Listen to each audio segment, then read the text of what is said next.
보라 내가 속히 오리니라는 제목으로 오늘 말씀 함께 나누겠습니다. 그리스도 재림에 대한 성도의 간절한 염원을 담은 계시록은 그 종결부에 이르러 새하늘과 새 땅의 도래를 통해 절정에 이르게 됩니다. 이는 하나님의 새 창조의 역사로 생명과 평화를 파괴하는 어떠한 세력도 다시는 등장할 수 없는 완벽한 신세계입니다. 이제 인간 세상을 지배하던 사탄의 권세는 괴멸되었고요. 폭력과 우상 숭배를 강요하던 제국의 질서는 영원히 다시 있지 않을 것입니다. 계시록은 새 창조의 역사가 어떻게 점진적으로 완성되는지에 대하여 가능한 모든 구약의 말씀을 인용하고요. 동원할 수 있는 모든 인간의 상상력을 통해 이를 증거하고 있습니다. 새하늘과 새 땅의 도래와 함께 새 예루살렘이 하늘로부터 땅으로 내려왔습니다. 그것이 거대한 정육면체 모양이라는 것은 이 성 전체가 하나님의 임재를 상징하는 성소와 같기 때문입니다. 지금까지 오직 한 곳, 성전에만 있었던 성소가 그것도 하늘의 성소의 모형에 불과했던 것이 이제 원형 그대로 온 땅에 임하게 된 것입니다. 그러므로 이제 하나님의 임재를 경험하려고 성전에 갈 필요가 없는 거지요. 온 땅, 온 도성이 하나님이 임재하시고 통치하시는 장소가 되었기 때문입니다. 그래서 계시록에는 새 예루살렘에 성전이 없다 이렇게 증언하고 있는 겁니다. 땅에 있는 그 어떤 도시도 하나님께서 직접 통치하시는 새 예루살렘의 영광에 비할 수 없습니다. 그곳은 세상에서 볼 수 없는 각종 진귀한 금은 보석으로 치장되어 있으나 그것들이 더 이상 권력자의 전유물이 되거나 사치와 욕망의 대상이 되지 않고 있습니다. 그 모든 것들은 그저 사람들이 밟고 지나다닐 바닥돌처럼 공유되고 있다는 거예요. 그러나 새 예루살렘의 빛나고 투명한 영광은 종말의 완성은 아닙니다. 그것은 시작에 불과한 거예요. 이제 그 생명과 구원의 완성에 대하여 계시록은 어떻게 증언하고 있는지 오늘 말씀을 통해 함께 나눠보기를 원합니다. 먼저 1절부터 5절까지 말씀입니다. 말씀의 주제는 생명수 강과 생명나무입니다. 요한은 새 예루살렘에서 수정같이 맑은 생명수의 강을 보게 되었습니다. 22장 1절의 말씀 우리 다시 한번 읽어볼까요? 또 그가 수정같이 맑은 생명수의 강을 내게 보이니 하나님과 및 어린 양의 보호자로부터 나와서 아멘. 그것의 근원지는 하나님과 어린 양의 보호자입니다. 마치 에덴 동산에서 시작된 4개의 물줄기가 온 땅으로 흘러갔던 것과 마찬가지입니다. 또한 에스겔의 환상에서 본 것처럼 성전 문지방을 넘어 온 땅을 가득 채운 거대한 물줄기와도 같습니다. 그것은 거짓과 탐욕으로 물든 큰 음녀의 성 바벨론에서 흘러나오는 아무도 마실 수 없는 쓴물과 대조되는 겁니다. 이 물이 생명수라고 불리는 이유는 그것을 마시는 자는 주께서 말씀하신 바 다시는 목마르지 않을 것이기 때문입니다. 이 물은 이사야가 노래한 대로 목마른 자들은 누구나 와서 값없이 돈 없이 먹을 수 있는 은혜의 강물이 됩니다. 이렇게 새 예루살렘의 길 한가운데를 흐르는 생명수 강 좌우에는 생명나무가 무성합니다. 2절의 말씀 한번 읽어볼까요? 길 가운데로 흐르더라. 강 좌우에 생명나무가 있어 12가지 열매를 맺되 달마다 그 열매를 맺고 그 나무 잎사귀들은 만국을 치료하기 위하여 있더라. 아멘. 그 나무는 군집을 이루고 있습니다. 여기서 생명나무는 한 그루가 아니라 여러 그루의 나무를 의미하는 집합명사로 되어 있습니다. 그것이 12가지 열매를 달마다 맺기에 이 성에 거주하는 사람은 누구나 언제든지 열매를 먹을 수 있습니다. 태초에 인간이 범죄함으로 인해 접근조차 허락되지 않았던 생명나무가 이제 모든 이들에게 허락된 것입니다. 하나님과 어린 양의 보좌로부터 흘러나오는 생명수 강의 기운을 그대로 받아 생명의 열매를 맺는 나무는 영원한 생명과 구원의 증거가 되는 겁니다. 이제 에덴 동산에서처럼 선악과는 존재할 필요가 없습니다. 그것을 먹을 사람들은 영원한 생명의 주인이신 하나님과 어린 양 예수 그리스도의 종들이기 때문입니다. 완전히 새롭게 거듭난 존재들인 것입니다. 마지막 날에는 이처럼 하늘과 땅만 새롭게 재창조되는 것이 아니라 인간도 완전히 새로운 존재로 재창조될 것입니다. 이제 다시는 저주가 없을 것입니다. 하나님과 그 어린 양의 보좌가 그 가운데 있기 때문입니다.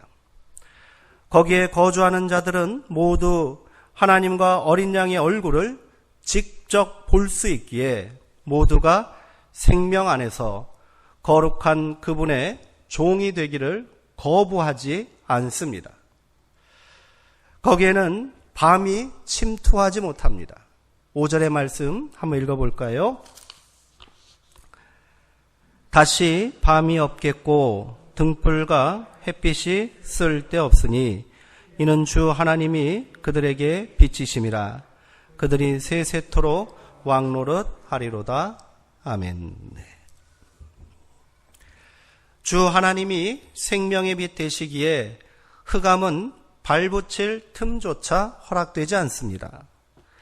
태초의 원창조에서는 밤, 즉 흑암이 하나님의 창조 질서에 편입되어 있지만 이제 혼돈과 죽음의 근원이 되는 밤은 영원히 사라지게 될 것입니다. 그곳에서 하나님의 영광스러운 종이 된 성도들은 모든 어둠과 죽음의 권세를 이기고 세세토록 왕노릇하게 될 것입니다. 여기까지가 요한이 환상을 통해 환상과 현실을 오가며 본 마지막 종말의 계시입니다. 이 계시를 통해 교회는 요한과 함께 로마 제국의 실체를 보았고요. 그로 인한 세상의 비참한 현실을 깨닫게 되었습니다. 전쟁과 파괴와 약탈과 사륙이 멈추지 않는 땅입니다. 그리고 제국의 집요한 우상숭배 강요와 그들의 질서에 굴복하라는 위협 속에서도 인내와 믿음으로 증인의 삶을 살다간 순교자들의 영혼이 하늘에 있는 것을 보았습니다. 그들은 하늘에서 하나님 보좌 앞에 나와 승리의 예배 찬양을 드리고 있고요. 지금도 이 땅에 살면서 박해와 고난을 당하고 있는 성도들을 위하여 탄원하고 있었습니다. 잠시 동안 짐승의 권세는 계속해서 그 위세를 떨칠 것이나 성도는 끝까지 믿음을 지켜야 함을 깨닫게 되었고요. 마침내 그리스도께서 이 땅에 오시어 사탄과 짐승의 권세를 끝장내시고 공의로운 심판을 집행하실 것임을 확신할 수 있게 되었습니다.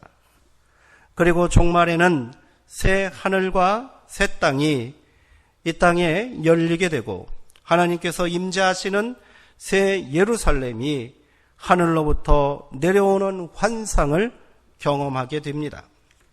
이로써 성도의 궁극적인 소망과 생명과 구원을 향한 간절한 염원이 온전히 성취될 것이라는 확신과 믿음을 가질 수 있게 된 겁니다.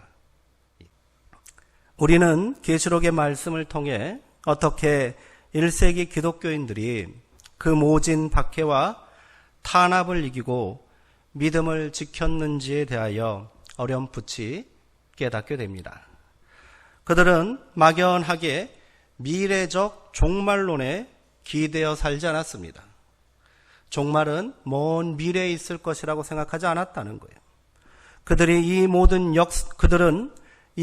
역사가 이미 시작되었고 또 완성되었다는 현재적 종말론 속에 살았습니다. 이 믿음이 그토록 참혹한 박해와 집요한 회유에도 굴하지 않고 성도들이 목숨까지 내놓으며 믿음을 지킬 수 있는 힘이 되었던 것입니다. 초대교회 역사, 교회사를 통해서 초대교회 역사를 들여다보면 로마 시대의 박해가 얼마나 끔찍했는지 우리는 상상조차 할 수도 없습니다. 그리스도인들은 산채로 잡혀서 원형 경기장에 사자밥이 되었습니다. 십자가에 달려 불태워 그 자리에서 죽임을 당했습니다. 어떤 이들은 살아있는 채로 온몸이 결박되어 사지가 찢기는 그런 고통을 당해야만 했습니다. 그러나 교회는, 성도는 믿음을 지켰다는 거예요. 그 힘이 어디서 나오겠습니까? 바로 현재적 종말론이라는 그들의 위대한 신앙에서 나온 거예요. 지금까지 우리가 나눴던 이 계시록의 말씀이 그저 먼 미래에 있을 막연한 소망과 약속이 아니라 지금 이 삶의 자리에서 이미 실현되었다는 확신이 있기에 그들은 믿음을 지킬 수 있었던 겁니다. 감히 로마 제국에 맞설 수 있었던 것이지요. 오늘 우리의 믿음은 어떠합니까? 제국의 질서와 사탄의 권세가 사라졌습니까? 그렇지는 않은 것 같아요. 그러면 새하늘과 새 땅이 이미 이 땅에 임하였습니까? 1세기 성도들이 경험했던 그 역사를 오늘 우리도 그대로 살고 있습니다. 그런데 우리는 지금 어떤 믿음으로 이 땅을 살고 있습니까? 종말의 믿음은 있으나 그것이 너무도 먼 미래적 소망이 되어 기억조차 하지 못하고 있지는 않습니까? 우리가 다시 계시록의 말씀에 주목해야 하는 것은 지금 우리에게 필요한 믿음 또한 현재적 종말론에 기초한 것이 되어야 하기 때문입니다. 초대교회 성도들은 모든 모임과 예배에서 마지막 고백을 이렇게 드렸습니다. 아멘, 주여 오시옵소서. 마라나타. 주여 속히 오시옵소서. 더 이상 현대의 교회들은 마라나타라고 염원하지 않습니다. 왜 그렇습니까? 이 세상이 더 좋잖아요. 여기서 조금 더 누려야 되잖아요. 여기에 내가 소망을 두고 있는 것들이 너무도 많잖아요. 주님이 오시면 낭패라고 생각하고 있지는 않습니까? 우리는 초대교회의 고백으로 다시 돌아가야 합니다. 아멘 주여 오시옵소서. 마라나타 마라나타.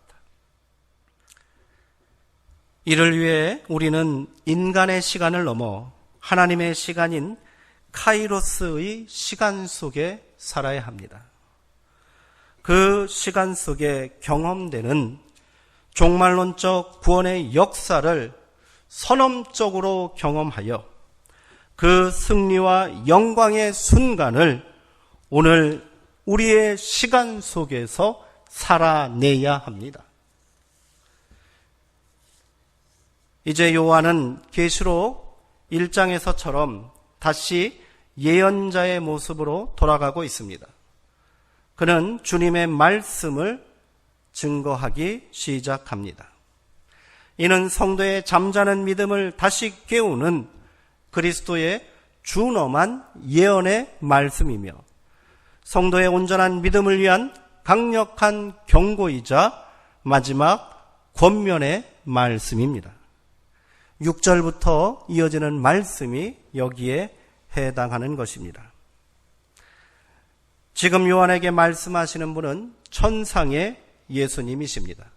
6절의 말씀 우리 다시 한번 읽어보도록 하겠습니다. 또 그가 내게 말하기를 이 말은 신실하고 참된지라 주 곧 선지자들의 영의 하나님이 그의 종들에게 반드시 속히 되어질 일을 보이시려고 그의 천사를 보내셨도다. 아멘. 이 말은 신실하고 참된 것입니다. 또한 이 말씀은 선지자들의 영이신 주, 곧 하나님께서 반드시 속히 되어질 일을 그의 종들에게 보여주시려고 보내신 천사를 통해 이루신 말씀입니다. 여기서 주의 종들은 교회를 구성하는 성도를 의미할 겁니다. 그리고 이 예언이 반드시 속히 되어질 일이라고 한 것은 종말이 현재적 사건임을 다시 한번 강조하기 위함인 거지요. 그렇게 예수님께서는 내가 속히 오리라 라고 말씀하고 계십니다. 7절의 말씀도 함께 읽어보도록 하겠습니다. 보라, 내가 속히 오리니 이 두루마리의 예언의 말씀을 지키는 자는 복이 있으리라 하더라. 아멘. 내가 속히 오리라. 이 말의 원어로는 현재형으로 되어 있습니다. 그래서 원문 그대로 직역하면 내가 속히 왔노라 이렇게 해석할 수 있는 거예요. 주님이 오셨다는 거예요. 이것은 종말의 날에 임할 그리스도의 재림이 아니라 카이로스의 시간 속에서 지금 현재 여기에 예수님께서 오셨음을 의미하는 것입니다. 그렇게 천상의 예수님께서는 지금 짐승과 싸우고 있는 교회를 찾아오셨고 그들과 함께 살며 함께 싸우시면서 성도를 위로하고 보호하고 계십니다. 이러한 사실은 땅을 바라보며 사는 자들은 절대로 깨달을 수가 없겠지요.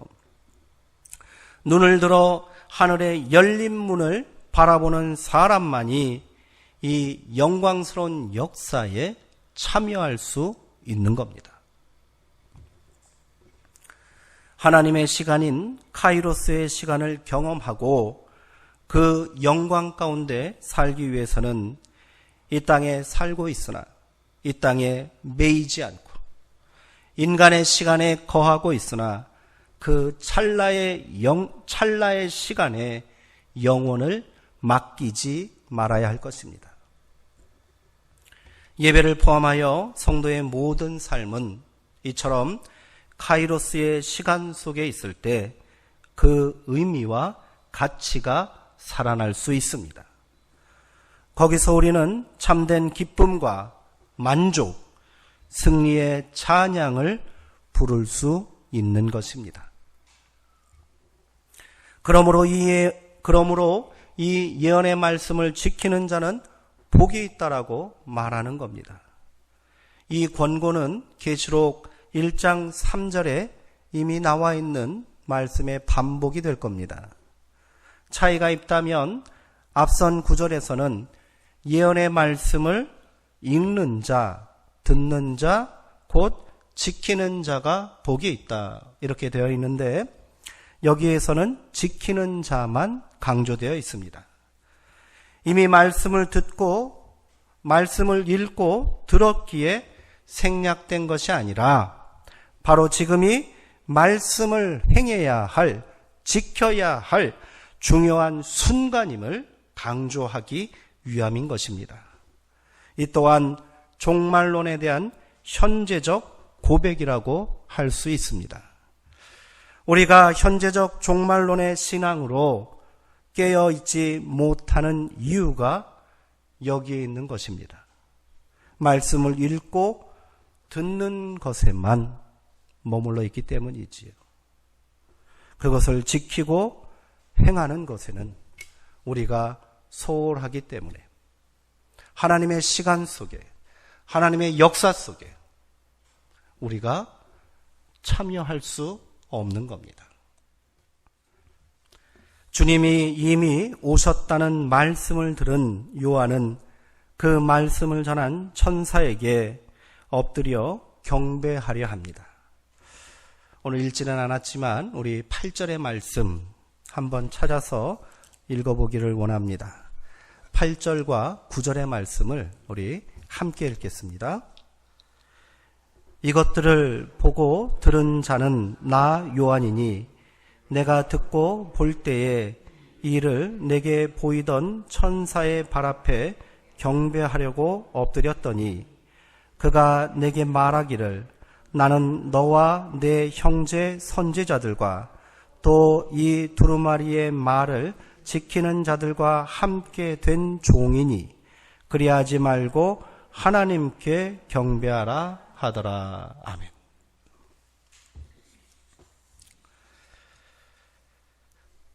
주님이 이미 오셨다는 말씀을 들은 요한은 그 말씀을 전한 천사에게 엎드려 경배하려 했다는 거지요.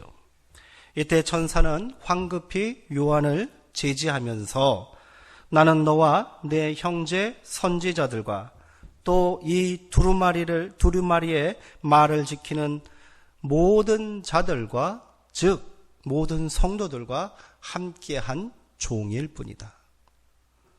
그러니 오직 하나님께만 경배하라라고 말하는 겁니다.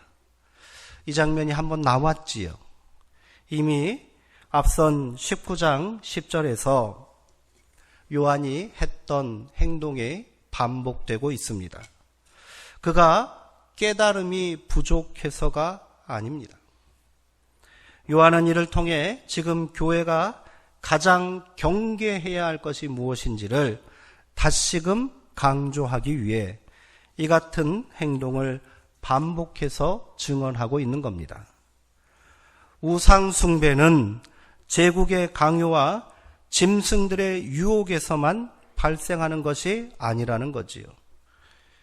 요한 자신과 또 교회 내부에서도 발생할 수 있는 겁니다. 교회도 우상 숭배의 유혹에 넘어갈 수 있다는 말입니다. 이를 통해 당장에 얻을 수 있는 이익이 너무도 달콤하고 안락해 보이기 때문입니다. 로마의 박해자들이 교회를 향하여 폭력적으로 우상 숭배만 강요하지 않았습니다. 우상 숭배를 통하여 그들에게 안락한 삶을 약속해 주었고요. 그리스도를 부인하고 황제 앞에 나오고 그 제단 앞에 경배하라고 회유했습니다. 그런 사람들이 교회 안에서도 나타났다는 겁니다.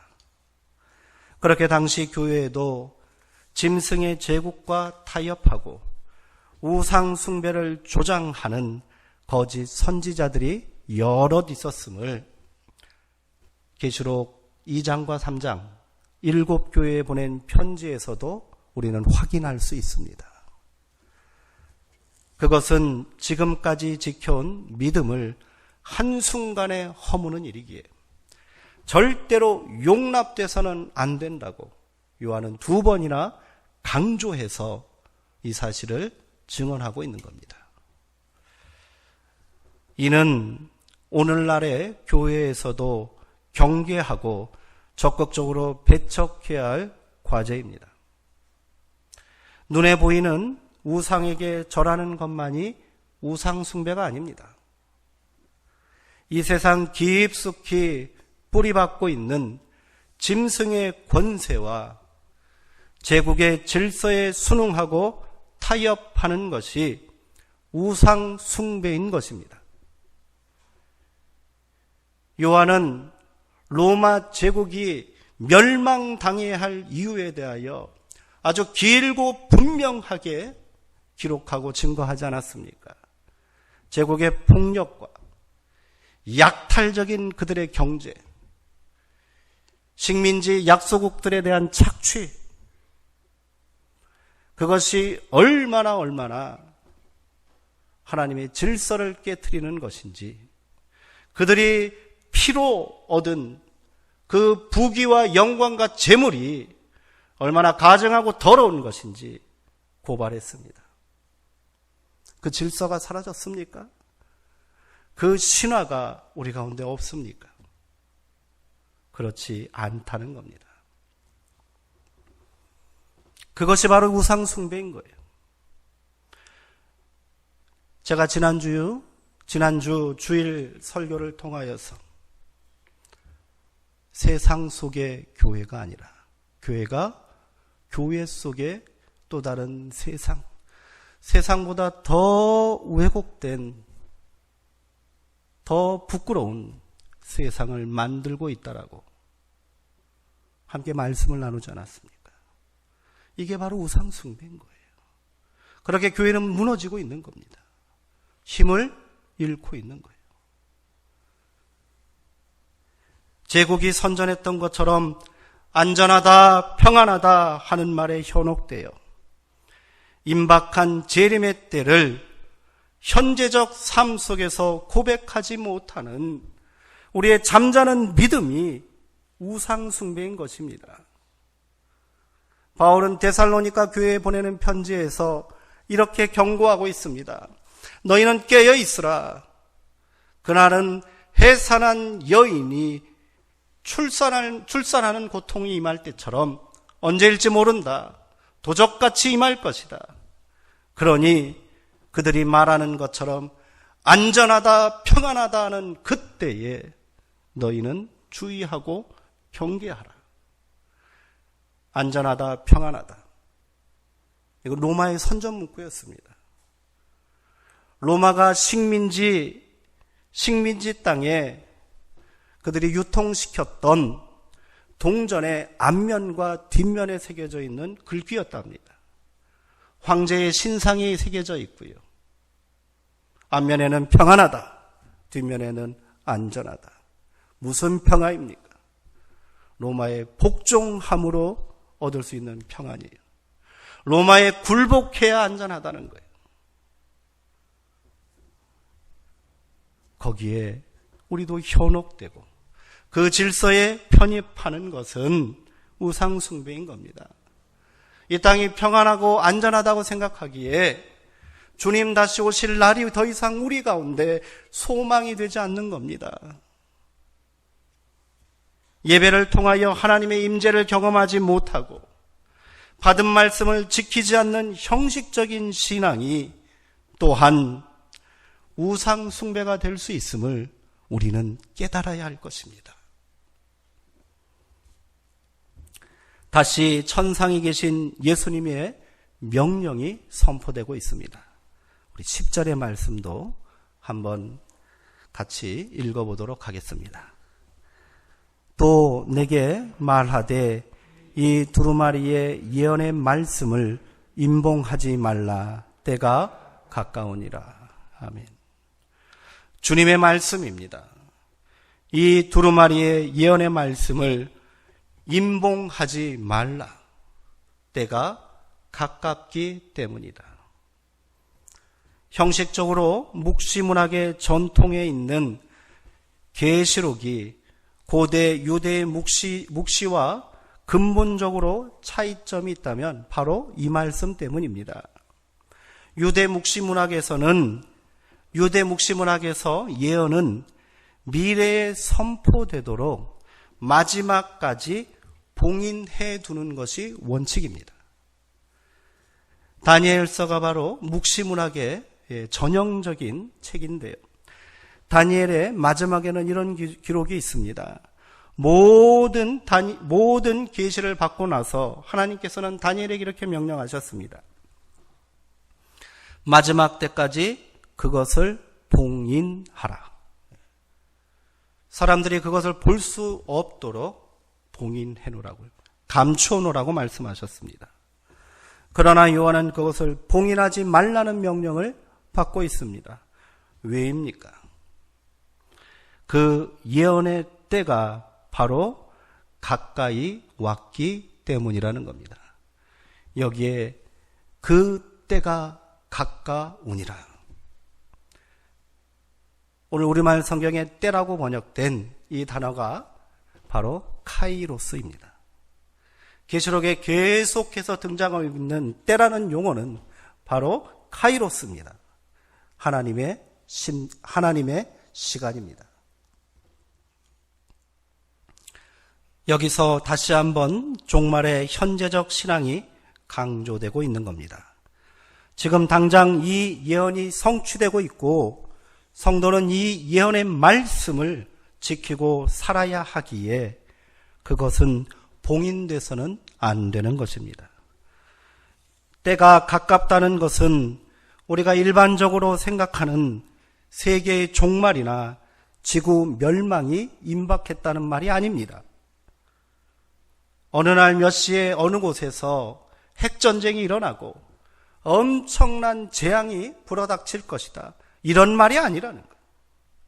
때가 가까웠다. 카이로스 때 안에 너희가 있다. 너희가 하나님의 시간 안에 있어야 한다. 바로 그 말씀인 겁니다. 그러니 이 예언의 말씀은 봉인하지 말아라. 이것이 단순히 미래적 사건이라고 해서 감추지 말아라. 그것은 지금 펼쳐야 할 말씀이고 지금 너희가 그대로 지켜 행해야 할 말씀인 것이다.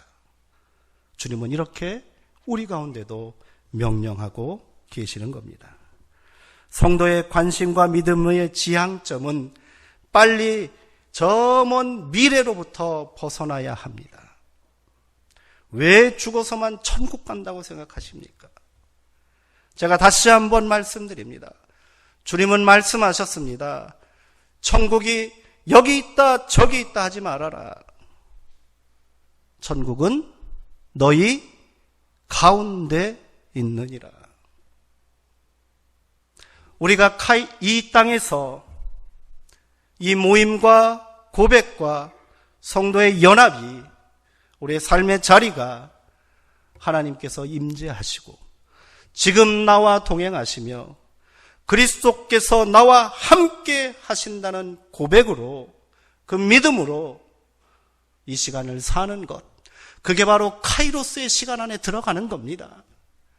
이 땅의 시간 속에서 우리가 살고 있지만 그것을 초월하여 세상과 다르게 우리가 사는 겁니다.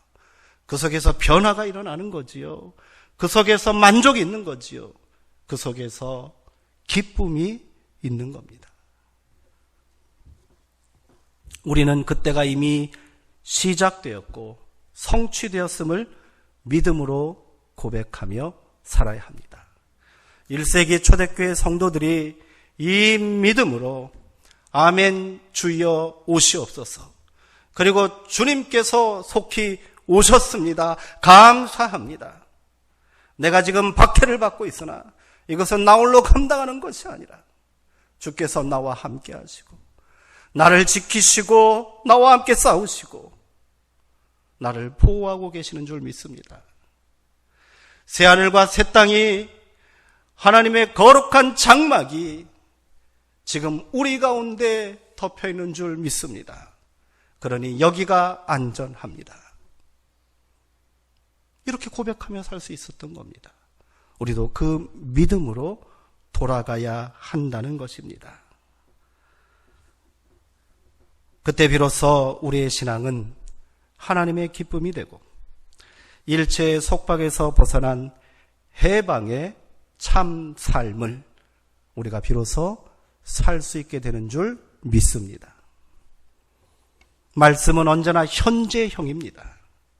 말씀의 과거형이 어디 있습니까? 미래형이 어디 있습니까? 말씀은 오로지 현재형입니다. 그래서 우리는 말씀은 살아있고 힘있고 능력이 있다라고 고백하는 것이 아닙니까? 그 고백이 입술의 고백에 머물러서는 안 되지 않겠습니까? 그것이 삶의 증거가 되기 위하여 우리는 카이로스의 시간 안에서 그 말씀대로 오늘을 사는 성도의 열심을 이루어야 될 줄 믿습니다. 함께 기도하시겠습니다.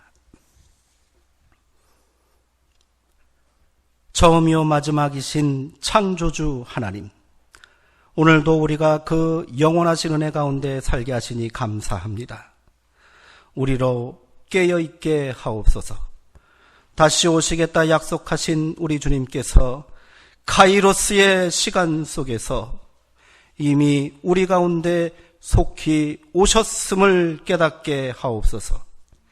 이 예언의 말씀을 지키라 명령하셨으니 때가 가까움을 알고 받은 말씀을 지켜 행함으로 세속에 물들지 않는 정결한 그리스도의 신부 되게 하옵소서. 우리가 게으르고 나태함으로 인하여 봉인하지 말라 하신 말씀을 억지로 봉인하지 않게 우리를 이끌어 주시옵소서. 예수 그리스도의 이름으로 기도하옵나이다.